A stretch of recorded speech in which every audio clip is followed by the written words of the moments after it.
Hello, everyone.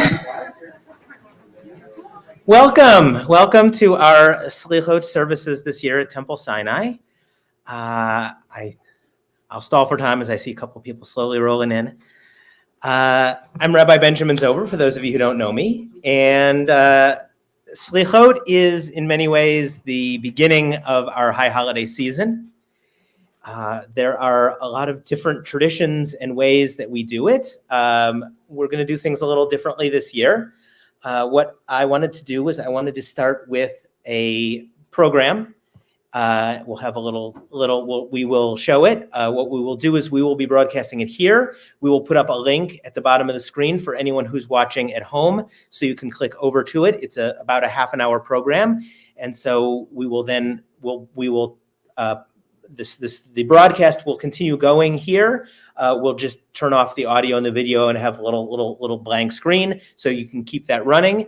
And then after we've had a chance to watch and you've had a chance to watch, we will come back and we will have a discussion about what we see, and then do a little bit. We'll change over our Torah mantles and celebrate and all of those good things. So what I have lined up for you today is one of my absolute favorite Jewish television show episodes ever. It's from a show called The Goldbergs, not to be confused with the one that was on just a few years ago. This was one that ran in the early days of television. It started as a radio program by a woman named Gertrude Berg.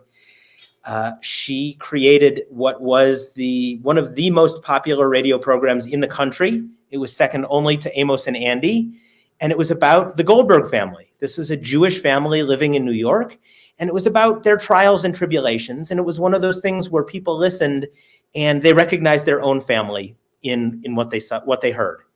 And with the advent of television, she then pushed to turn the radio broadcast into a TV show and essentially invented the sitcom. And it was a huge hit. She won the first Emmy for Best Actress, and it ran for a number of years. And it's sort of lost to history in terms of knowing about it, but we can't discount what she did. She had just scores and scores of fans, and her influence was tremendous. And what she created was really something incredible. There's a fun little anecdote that when Ruth Bader Ginsburg got up to argue one of her first arguments in front of the Supreme Court, one of the justices erroneously called her Mrs. Goldberg. She chose to look at it as a compliment of the highest order. So the show, someone described as an American family that happened to be Jewish. And there, as aren't we all? Yes. There are certainly pieces that you will recognize that are not overtly Jewish, but say, oh, that's me. And often some of those things are the same things that people from other backgrounds and ethnicities saw and recognized in the same way, some of those commonalities. But there are certainly some things that are explicitly Jewish. And I think it will be somewhat obvious why I have picked this and why I love it so much. So I encourage you to watch and to think, why did Rabbi Benjamin want to show us this? And what does it have to offer us for this particular moment and the holidays that are coming up?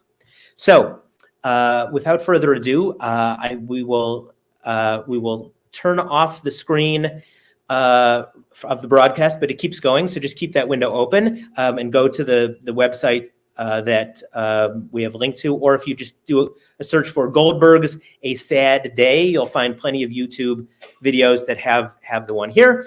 And then I will go down here and I will get this set up. And it's about a half an hour episode. So hopefully it takes we'll try to come back in about 35 minutes. And we'll have a little discussion and we'll see what we think and learn together on this really excellent non-traditional text. I do. So the radio broadcast went from 1929 to, it started amidst the Depression, 1929 to 1946. No, yes. And the television show ran, I think, about 10 years. I think it was, shoot, I had it in my head, and it was so. But yeah, it ran into I think went 40. I think about 46 to into the 50s. It was after it went off the air. Right, the next kind of hit that came right along was I Love Lucy. So, and interesting that the sort of the way that leading women were the focus of the early television shows. So, all right.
Okay. Thank you, Noams. Okay, so hopefully everyone out there who's watching online, hi, Mom, we're able to see. Any thoughts on that? Oh, before we begin, I should say, I double checked. The radio show ran from 1929 to 1946, and then the TV show went from 1949 to 1956. So a really good long run. And there was also a stage play of it. There was a movie where they recast her. I don't really understand what was going on there, but yeah, that was the life of the show. And so. They had to put this on, you know, this is the shadow of the Holocaust. I mean, that what bravery is the ship that can be fixed on. Yeah. So I'm going to repeat a little bit, so because the microphone. Yeah, the chutzpah to put it on, and on the bravery. So yeah, well, so and that's one of the things that's really, I think, is really significant about this. So shortly after the Reichspogrom, after Kristallnacht, she was still doing the radio broadcasts and did an episode where they were having a Passover Seder that was interrupted when a brick was thrown through their window. And there's an episode, I have not yet found where it is in the series, but definitely I saw they had a plate of matzah. But the Jewishness on the show, the overt, the ritualistic, all of that, tended not to be there. And you know, for all the sorts of reasons we might imagine, but which is in part why this episode stands out. And so one of the questions I will ask is, can anyone think of another television show, like current or past, that has that much overt Judaism? And we had the entirety of Kol Nidre with the hats and with the talatot and the funny language and the women in a different spot. I have not found anything. I don't know. And I think that's really amazing. And this is happening at a time that Jews have a much different place in society. And actually we see less Jews a short while after this, that despite the fact that there were so many Jewish writers and actors and people in Hollywood and in show business, it was kind of a self-censorship that it disappears. And it wasn't until the 80s and into the 90s that we start seeing a resurgence of it. But this is different. So, and I could go on and on and on about, all the sorts of things, and there are all sorts of really amazing things. Did anyone catch? They had two particular pieces of art on their wall. Did anyone notice who it was? Two pictures.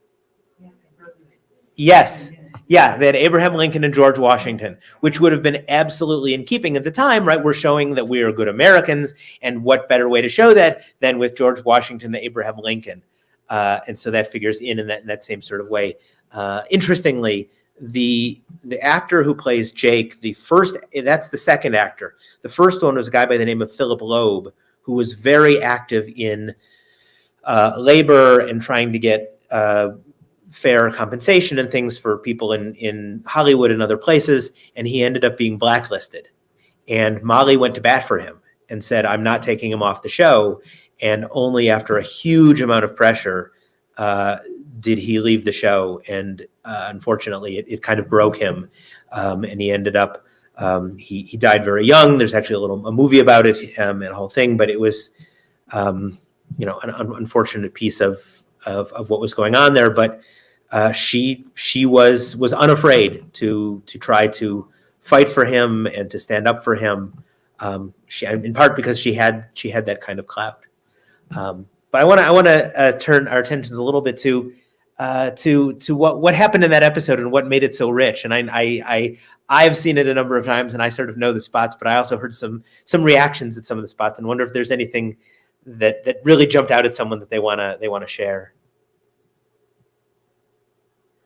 Yeah, John. Well, they had the opportunity to apologize to their neighbors. Yeah, the apologies. Yeah. And the one thing that struck out was just the whole situation with the suit. When Yes. he realized that, and he's like, it's something so good that's making this person so good. I'm gonna let him enjoy it. Yeah, the suit. That was touching. Yeah, I'm so just to recap, you mentioned, yeah, the way that they apologized to one another and offered the spirit of the day, but the suit, yeah, every time he says, I like the way he looked in it. It get right in the kishkas. It gets me every time. It's just, I think is such a fantastic thing, and the whole way, really, just watching.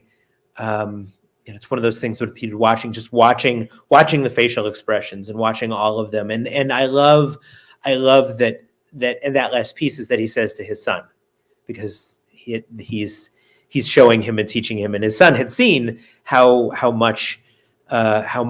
bent out of shape his dad was over it. And that that he was the one who brought up the wrong suit, and it was sort of this intermediary, and for the dad to offer that teaching to him, to me, is just such a fantastic lesson. Yeah, Gail. And also about the teaching of tzedakah, which they didn't really cover well, you know who gave it, you gave it, you know who you gave it to. He did acknowledge, he did, these levels of. Yes, oh gosh, yes. So he was sort of the highest level being. The anonymous. Yes. Yeah, But he couldn't, Yeah, I I love that. Yeah, I love you. I've never thought of it that way, but the bringing, the different levels of tzedakah, and that there was that anonymous giving there. Well, and there's an interesting parallel with the hats, right? Because they're helping each other out, and they know the other person is doing it, and it's not necessarily on the same level as the emotional lift that he had from the suit, but we do have that giving to one another and caring for one another, and we see multiple kind of different ways of that idea of giving to one another and supporting one another, which is just so lovely. Yes, Tova. Well, sorry, I'm in a half-formed thoughts. I came across a quote today that said, "Nobody was ever made poor by giving tzedakah." Ooh, nobody was ever made poor by giving tzedakah. Oh, I like that. Yeah. Yeah, and that rang true this morning when I read it, and then like this scene was really touching in that way, because here he is literally putting on kind of this battered, I think maybe in the black and white, like we could see that it was ill-fitting, but the way they were talking about it, she was talking about it of like, ooh, the pockets are torn, like, yeah, it was clearly like a poor man's garb. So to really kind of put on the mantle of I don't want to say the mantle of poverty, but just someone who was not as fortunate as himself, and to kind of take poorness or his sacrifice in that, and that the truth of the situation is that he was made so much richer by that. Yeah. By wearing the lesser quality garment. Yeah. So what I was sharing for the online, that they really draw our attention to the way the suit is, and to, not that he's destitute, but to emphasize that it's shabby, and not the one that he has it is and ends up wearing, and it means so much more. And I think that they also reinforce that, right? That they keep both his wife and he talk about how he doesn't get anything for himself, so he can make sure that his wife and his daughter have, and then when his daughter comes in, and he mentions again, because I think he was so proud to be able to give them what they did, and I don't think he realized how he was always able to say, it's okay if I don't have, because I'm giving them, and that means a lot to me. And then he had the chance to wear that suit and realize how much it felt, and perhaps gets a sense of what it feels to his wife and his daughter to be able to have the new and beautiful things, and gets a little taste of that. And certainly that's some of what Jake sees, and I think is just such a tremendous lesson, and so beautiful. Well, I like Yeah. that modeling. See, he's modeling what is a good husband. The modeling of a good husband. Yeah. And it's very touching. Yeah, it's just really lovely, folks. Any thoughts on the Uncle David and Sally thing? David is an interesting character in that he is. The Goldbergs, the rest of the family, the way they talk is, Jewish, I guess. But for the most of everything they do is they're very assimilated. But David, he has that thick accent, and he's the one who's still very very devout, and all those sorts of pieces. He's the sort of the old world representative, which is such an interesting sort of foil to the rest of them. But in this case, that comes, is his front and center, in the story, and with his son, who on many episodes he is very, very, very much very proud of his son. There's one episode he gets in a fight with a guy because his son, I don't remember if his son is a real doctor and the other guy's son is a dentist, and something like that. And they're jawing at it, and it's I don't know. Just any thoughts on what he does? Well, I thought it was so funny. So first they set up the episode with everybody apologizing to each other if I've said anything, if I've done anything. And then when she's trying to deter him from going over to Solly's house, she starts being just such a terrible gossip and like getting him all riled Yes, up. she gossips, and She starts, and so it kind of enters that sort of old philosophical question about doing the wrong things for the right reasons. Yes. So. Yeah. I like that. I think there's her actions, and is there some moral ambiguity or outright? I mean, that and ultimately the fact that they end up telling him the truth, and they just tell him, "Oh, the child's sick. Don't worry about it," and manage to calm him down. And one, perhaps in that there's another lesson in there about just tell the truth and just be honest with people, and all the running around. I think part of it is just that's her character, right? That she's a bit of a meddler, but she usually things work out, and she's manages to get everything to happen. But yeah, there is certainly something on this day of openness and forgiveness and all that to be trying to, and certainly, as you said, she was trying to do it for the right reasons and was absolutely trying to spare his feelings. And it does work out in the end, and she's okay, and Sally comes to services, and all is well. But it definitely is goes in a different way than sort of the some of the other things. Although, to be fair, I mean, Jake isn't honest about the suit. He doesn't say, "Hey, that's my suit." He also recognizes that I can let this go. Whereas Mr. Elbogen says, "This is not my suit." So, Marilyn, please. I have a question about, was there a rabbinic advisor or someone with knowledge? A rabbinic advisor. I'm not sure. I found one mistake. Oh, you found a mistake. Yes. What do you want to take issue with? No one's allowed to come in. No one can come in during Kol Nidre. I mean, for my Sally, he can come in. Fair. I suppose that. I mean, for the license, maybe we go. I don't know necessarily about that aspect of it. I do know that at one point, and I don't know if it was the same radio episode with the Seder with the brick, but at one point she had an episode with the Seder, and she brought in, I don't know if it was her rabbi, but a rabbi to kind of run the Seder on air for the thing for some amount of legitimacy. I've not been able to really find a lot on how the connection. It was sort of with why that particular style of synagogue, and what was where did she pray when she did. I mean, she got her start in the Catskills. Her family owned a resort, and she started writing there.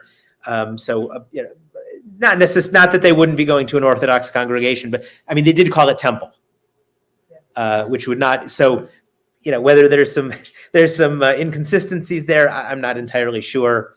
But that she, did see fit to put that whole thing in, and that it was something that she wanted to share, I think is tremendous. And maybe I don't know. We can forgive her the one little dramatic flourish for that particular piece. But yeah. So.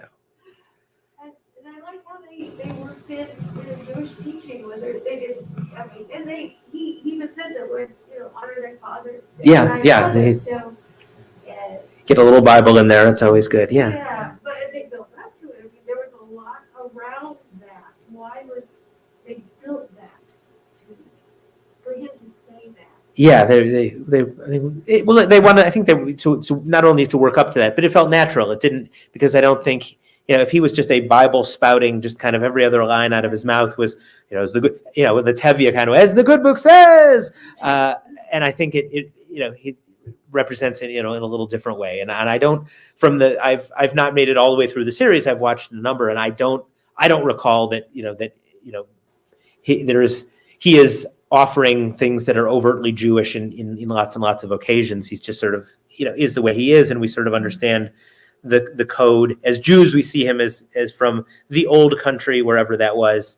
And for other groups, other people watching whose families come from somewhere else, I think they recognize in the same way. They would say, oh, right, that for many of them, they're working really hard to be acculturated or assimilated, or to adopt many of the things, and they all have the one relative who either refuses to or is just slower at it. And I think what's lovely is that they're not embarrassed by him, right? He's not the awkward one. They're not angry that he is the way he is and represents all of that, but that's just who he is. And I think for audiences, they got that as well. And I think that was a really important thing, both as a Jewish character and as a character who's an immigrant, to be able to occupy that space. And he was incredibly beloved. People absolutely loved him and loved his character. It was one of those characters that kind of, I think, came to define him, that I don't know that he had any other work after that. And if he did, he was always Uncle David. So. Yeah, I was really moved by when they can, what people that could have been survivors. Yeah. And who knows if the general public of America was conscious of that or not. But boy, that hit me. Yeah, it was.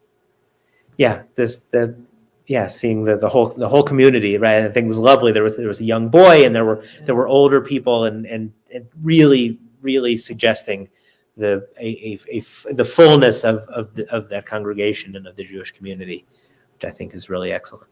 So, I think it's just a really lovely piece, and I think it has really wonderful things for us to think about.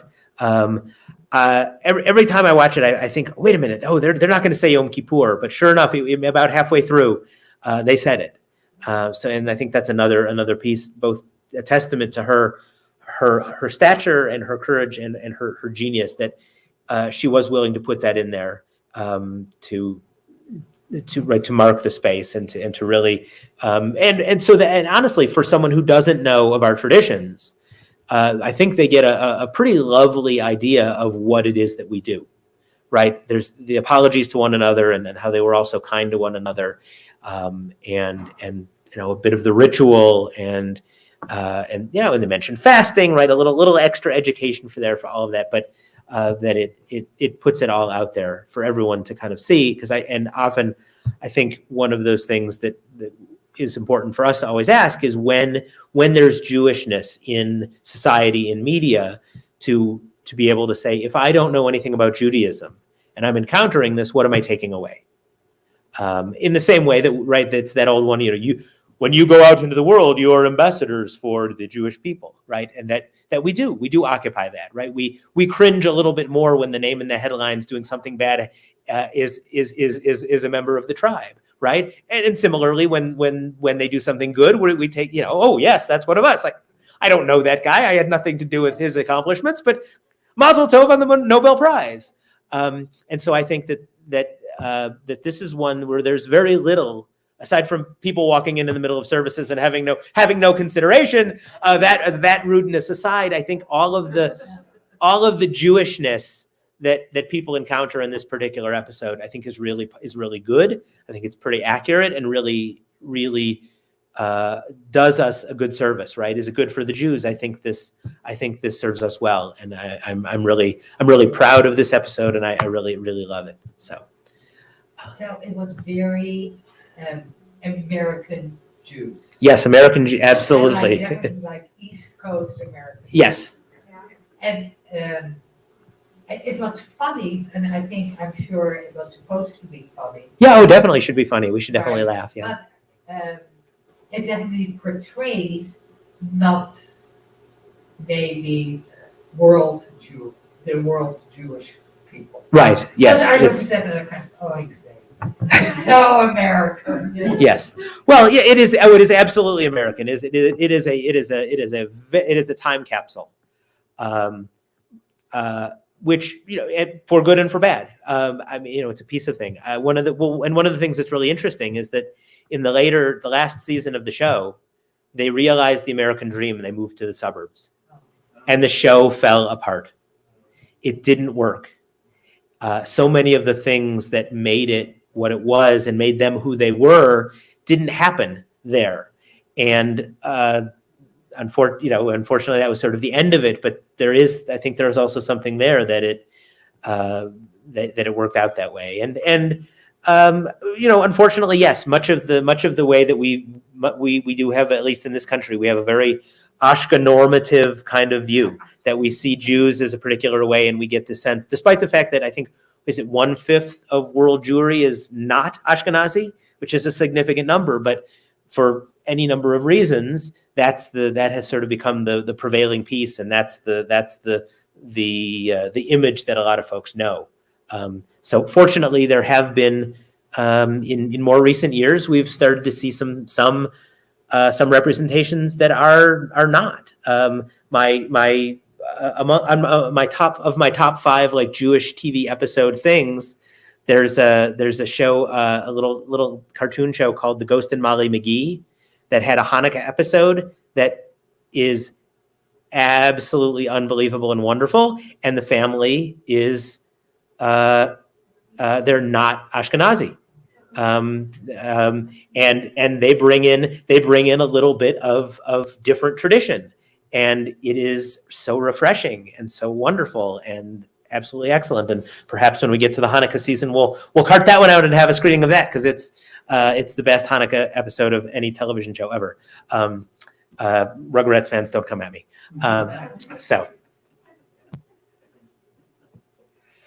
So I think that's a good place to leave this. We can continue discussions and all that. I'm always so happy to talk about all these things. Oh, the one other thing I wanted to throw in, just because it's really cool. Her husband was a chemist, and he invented or helped invent instant coffee, which she at times she pitched Maxwell House Coffee. She also kind of invented that sort of style of advertising. But the coffee was invented for soldiers during I guess it would have been during World War I, so they could have coffee out in the field, and so that was sort of his kind of claim to fame. And once they were living down, I think in Louisiana, and she was miserable, and then the sugar plantation burned down, so they went back to New York, and the rest is history. So. All right, so I would like to transition us a little bit. Unfortunately, we have a really excellent way of doing that, and that is Havdalah. So I believe it begins in your books on page 100.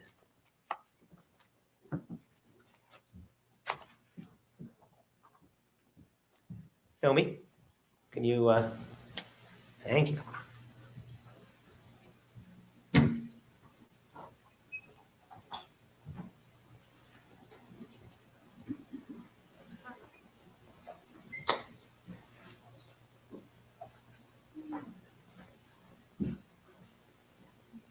I did not check this candle before for exposed wicks, so please stand by.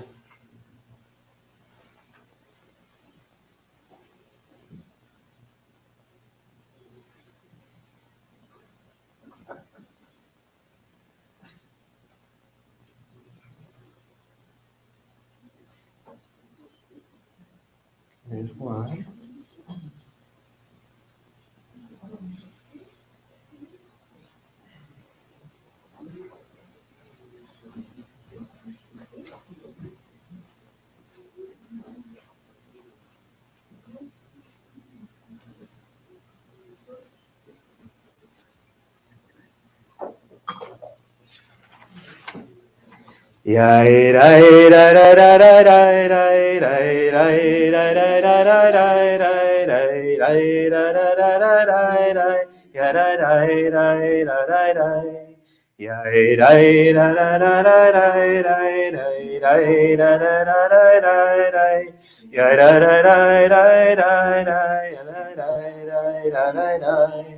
Baruch atah Adonai Eloheinu melech haolam borei peri hagafen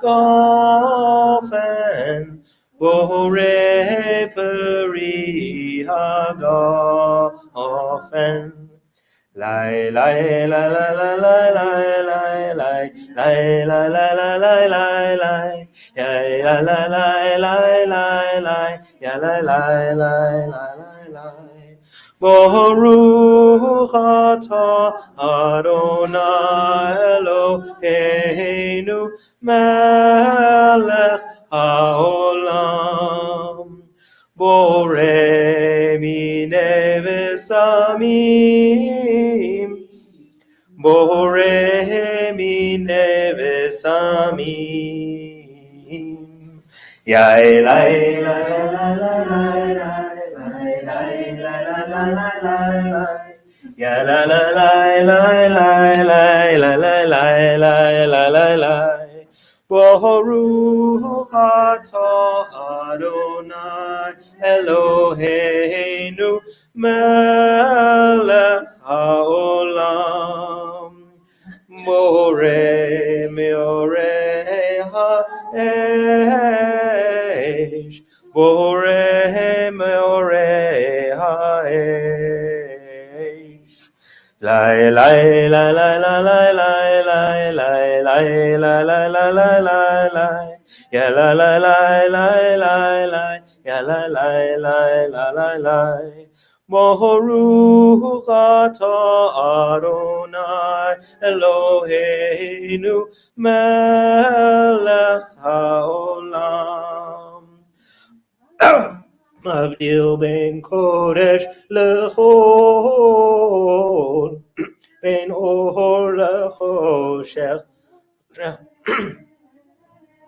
Ben Yisrael le'amim ben yom hashvi'i le'sheshet yamei hamaseh Baruch atah Adonai Hamavdil ben kodesh lechol Hamavdil ben kodesh lechol Chatutenu imcho Zarenu shlomenu yarbech hachol V'kochavim balayla Shavua tov, Shavua tov, Shavua tov, Shavua tov, Shavua tov, Shavua tov, Shavua tov, Shavua tov. A good week, a week of peace. May gladness reign and joy increase. A good week, a week of peace. May gladness reign and joy increase. Eliyahu Hanavi, Eliyahu Hatishbi, Eliyahu, Eliyahu, Eliyahu Agiladi, Bimhera ve'amenu, Yahavo Eloheinu, Imoshiach ben David, Imoshiach ben David. All right, well, it's rare and wonderful when we get to do Havdalah, not only to separate us and get us into Selichot, but it's Saturday night and it's time to do that as well. So it's so lovely to be able to welcome Shabbat with so many of you, and to be able to say goodbye to Shabbat and hello to the new week as well. So a nice rare treat. All right, so our one of our big pieces of business tonight is our changing of the Torah mantles. As we prepare ourselves for the high holidays, we are also going to prepare our Torahs and get them dressed up in their finest. So because we do not have Rabbi Sarah and her beautiful voice, we have the next best thing, which is a musical selection handpicked by Marilyn Roberts, who takes music very seriously. I've added a couple in more just in case for how long this might go. I'm going to try here. I should have been while I was stalling for time and talking. I should have been punching this up so we can play the recording. Hopefully this works so that we can all hear this piece, and we'll do that. And then if I can have a couple of volunteers to help me swap out the Torah covers, we should be able to get this all going, and then we'll do a little music, and then get to what I'm sure is the attraction for more than a few of you, the desserts at the Oneg. So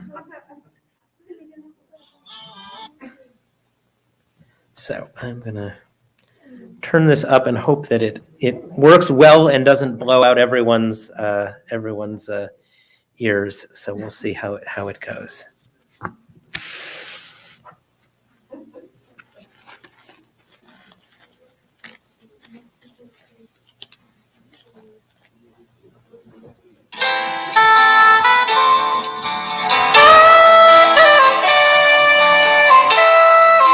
Look at that guy. All right.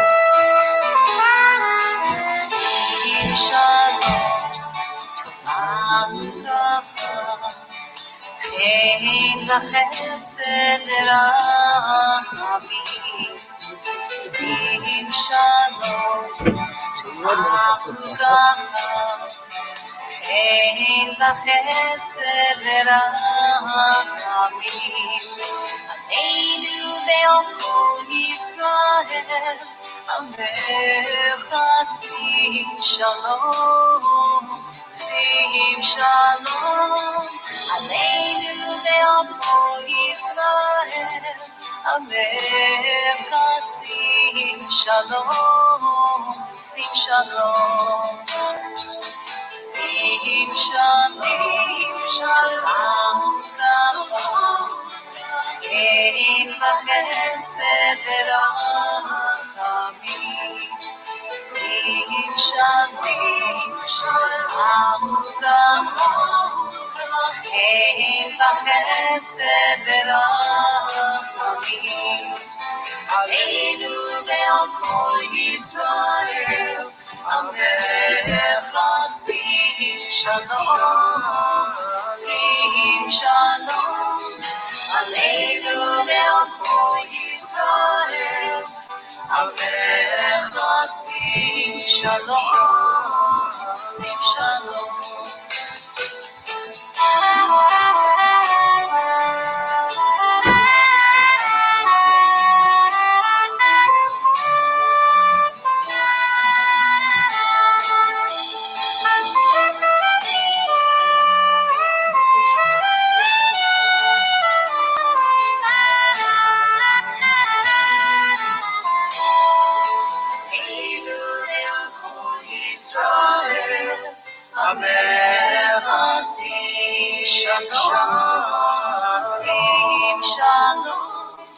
Aleinu ve'al kol Yisrael, Amecha sim shalom, sim shalom, sim shalom. Ein v'chesed v'rachamim, sim shalom. Ein v'chesed v'rachamim.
Thank you all. That was, I think, record time. And of course, thank you, Marilyn, for those two most important covers.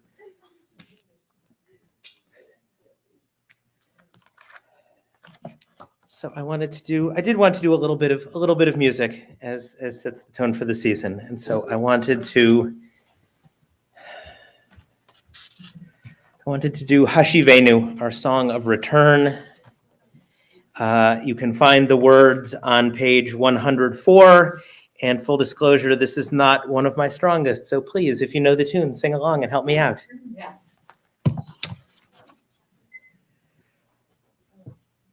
Hashivenu, Hashivenu, Adonai Elecha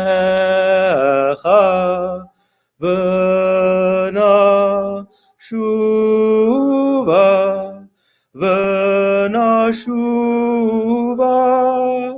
Charesh Charesh Yameinu Kedem.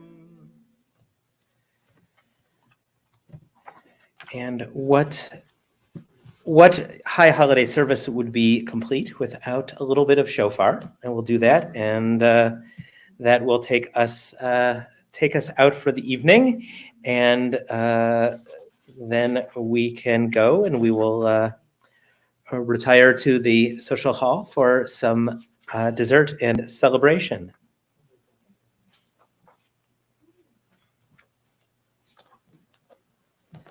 So I'll grab the shofar, and if someone would be so kind as to it's the calls are at the bottom of page 141, and if someone would do me the honors of shouting out the calls so I know what to play, I will do my best on this unfamiliar shofar. Is there any preamble, or we just get to do it? Yeah, just go for it. All right. Tikiya. Tikiya. Tikiya Gola.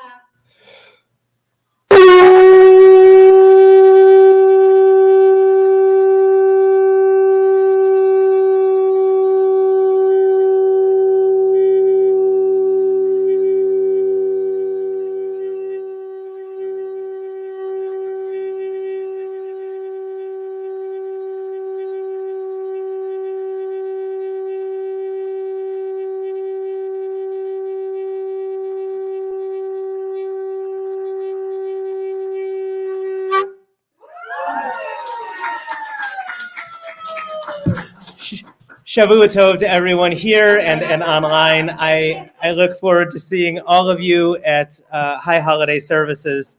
Have a wonderful week, and early Shana Tova to all of you. Thank you so much.